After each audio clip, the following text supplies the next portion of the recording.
Perkenalkan, nama saya Angela Patricia Aldini. Saya dari kelas 11 IPA 6. Di sini saya akan membahas mengenai kisah Singkem dan Hemor dalam Kejadian pasal 34 ayat 1 sampai dengan 31. Masalah apa saja yang terdapat dalam pasal tersebut? Yang pertama, ini bermula dari kesalahan Dina. Kalau ini dikatakan sebagai kesalahan, maka maksudnya bukan suatu kesalahan secara moral, tetapi suatu kecerobohan atau ketidakhati-hatian Dina berjalan-jalan atau pergi sendirian, bahkan pergi sendirian ke tengah-tengah orang kafir atau mengunjungi perempuan-perempuan kafir. Ayat ini menunjukkan bahwa seorang perempuan seharusnya ada di rumah untuk mengurus rumah tangga, keluarga, dan bukannya keluyuran di jalan.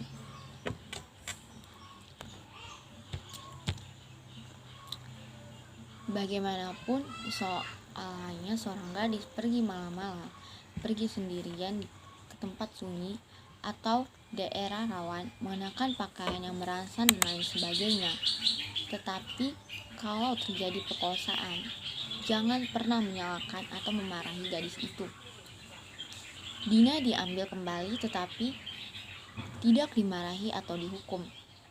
Seorang gadis yang diperkosa sudah cukup menderita, dan jangan sekali-kali menambah penderitaan itu dengan memarahi atau menghukumnya. Pembahasan kesalahan Dina sama sekali tidak bertujuan untuk mengurangi kesalahan dari Singkem. Seorang mengatakan tidak ada gadis dalam sikon apapun yang layak di servers atau untuk diperkosa. Selanjutnya, kesalahan yang kedua, Singkem melihat Dina. Betapa banyak dosa yang terjadi gara-gara mata. Karena itu, kita harus hati-hati dalam menggunakan mata, baik dalam memandang seseorang gadis, wanita yang bukan istri kita, maupun dalam memandang hal-hal duniawi yang lain seperti uang, barang-barang, rumah, mobil, dan lain sebagainya. Itu bisa membawa saudara dalam perzinaan, kecintaan kepada uang, dan lain sebagainya. Selanjutnya, Singkem jatuh cinta kepada Dina dan melamar Dina. Berbeda dengan Amon, setelah memperkosa saudara tirinya, lalu membencinya. Singkem sebaiknya justru lalu jatuh cinta kepada Dina. Ia lalu berusaha menenangkan, menghibur Dina, dan meminta ayahnya untuk melamar Dina. Sekalipun ini baik dari apa yang dilakukan oleh Amon, tetapi ini tentu tetap tidak bisa membenarkan perkosaan yang ia lakukan. Selanjutnya, kesalahan Hemor, ayah Singkem, adalah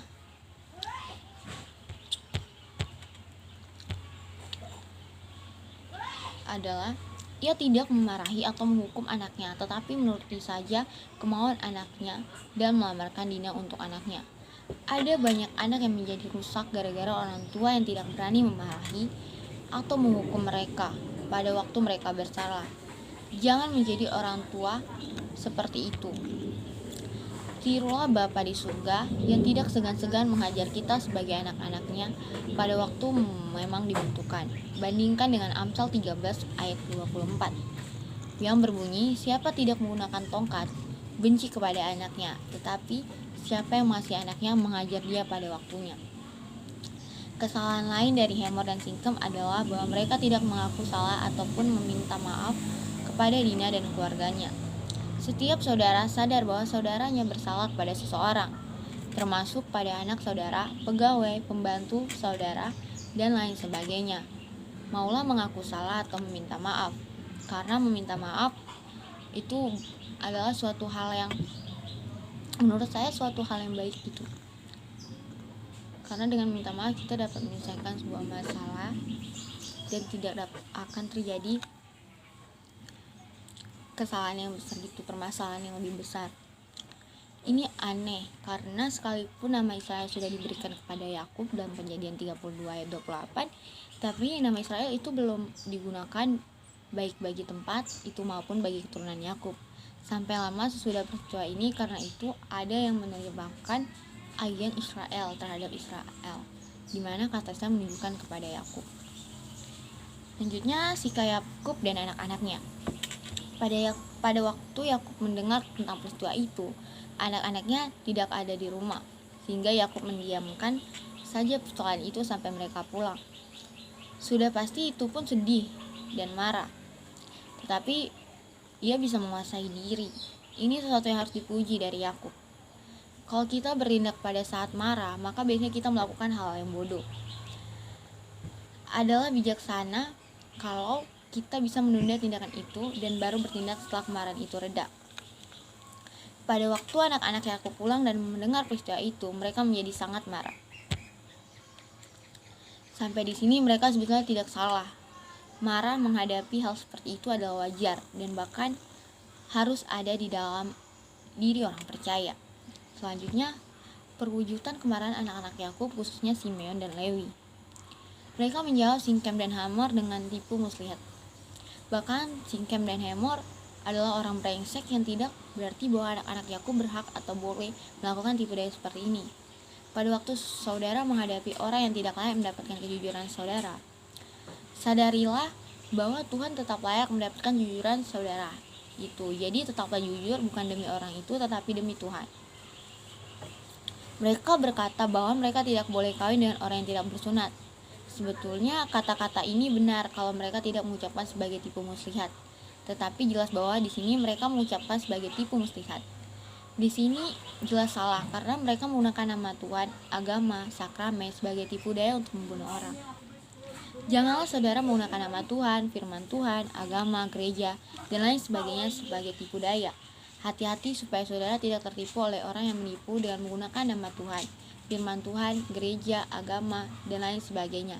Tidak semua orang yang mulutnya rohani mempunyai hati yang rohani.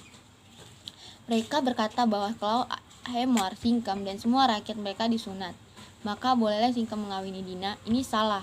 Bukan hanya karena ini adalah tipu daya, tetapi juga karena kata-kata itu sendiri adalah salah. Mengapa? Karena sekedar disunat tidak menjadikan mereka umat Allah, sehingga tetapi tidak menyebabkan mereka boleh mengawini umat Tuhan.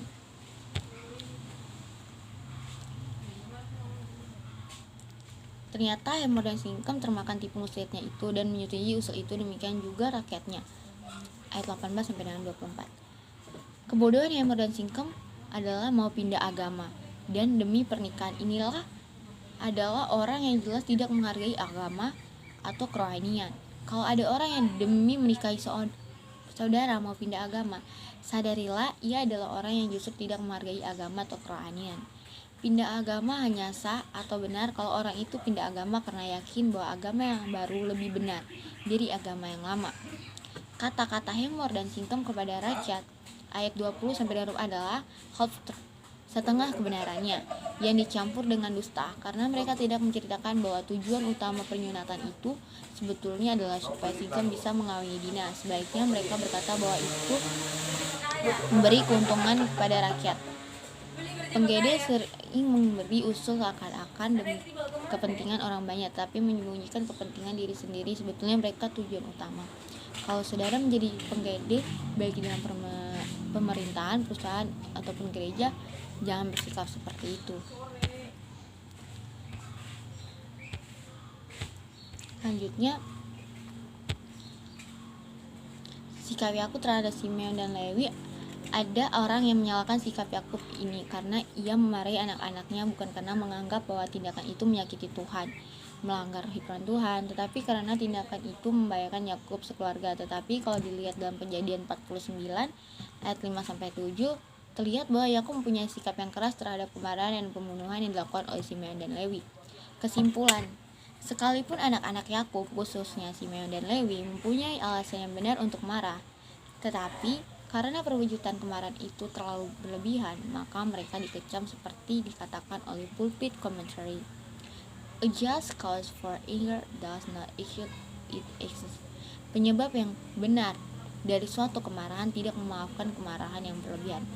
Karena itu, hati-hatilah dalam perwujudan berlebihan dan kemarahan saudara, seperti memukul atau berkelahi, merusak barang-barang di rumah atau membanting pintu, mencaci maki, mengeluarkan kata-kata kotor, mogok dalam pelayanan sekolah, gereja, kerja, dan lain sebagainya, menyebarkan fitnah tentang orang kepada siapa saudara sedang marah, memikirkan bagaimana bisa membalas dendam, seperti itu. Sekian penjelasan dari saya. Jika ada kata-kata yang kurang dipahami atau kata-kata saya yang salah, mohon dimaafkan.